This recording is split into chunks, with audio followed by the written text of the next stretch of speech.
I'm Jax and welcome back to the Common Guru. Today we're going to take a look at New Year's resolutions and how, I don't know if you're like me, but they never worked for me. I'd have such a great start. I'd even last a couple months or something, but it was never a lifelong change and it frustrated me a great deal.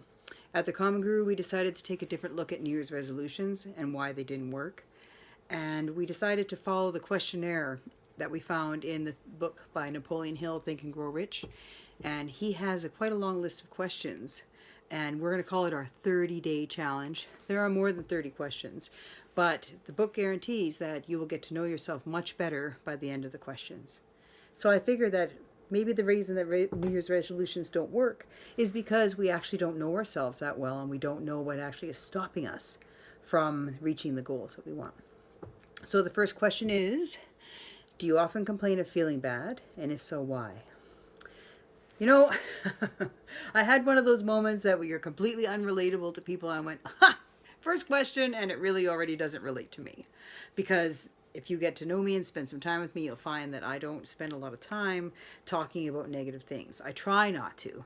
Nowhere in any way, shape, or form am I perfect or a 100% positive, but I really strive not to talk negatively about situations or people. So sat there and I thought, well, this has to somehow relate to me. So I decided to take a personal inventory and dig a little deeper to find out how this question could help me. It is number one after all.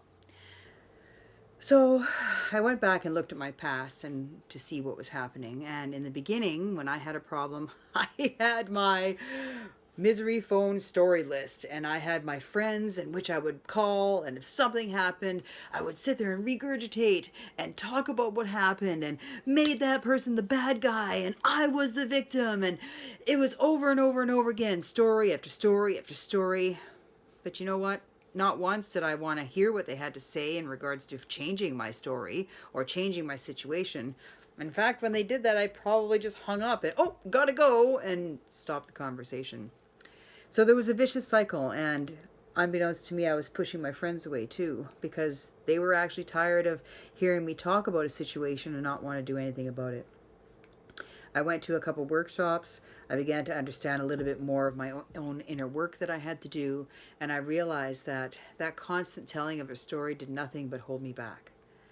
So I took a different approach, and I decided that I would step back and allow the situation to unfold, because usually there was always a good answer or there was a great story to tell after.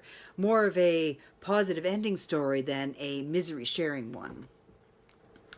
And slowly, I stopped calling my friends. I stopped telling them what was going on. Sometimes I would have a great story to tell, but most of the time I pulled back from everyone. And that wasn't exactly the right approach. It was the opposite of the pendulum swing. Here I told them about everything and I complained, and now I told them about nothing and kept it all to myself. So I've been trying to find a balance with that. And in fact, when I shared a story with my hubby not too long ago of how I was not dealing well with my financial situation and how I was having strong emotional responses to it, he looked at me and goes, well, I'm glad to see that you're human. He didn't mean it in any disrespectful way. He just meant that I didn't share my own journey of what was going through, and that I actually did have emotional responses. I wasn't a Vulcan or someone that was just all logic.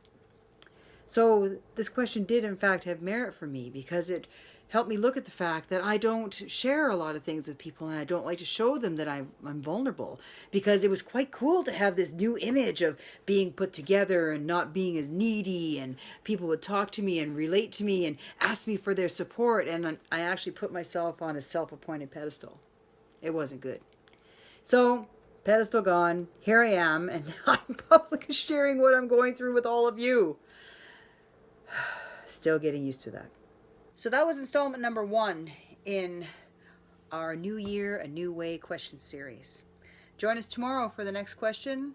Do you find fault in other people easily? That was a good one for me. You'll find down below in our description box a whole bunch of different links for you to connect with the Common Guru. I especially bring to your attention the Steemit post. For there you can vote for us and see the written response. Have a great day, everyone. See you next time. Bye.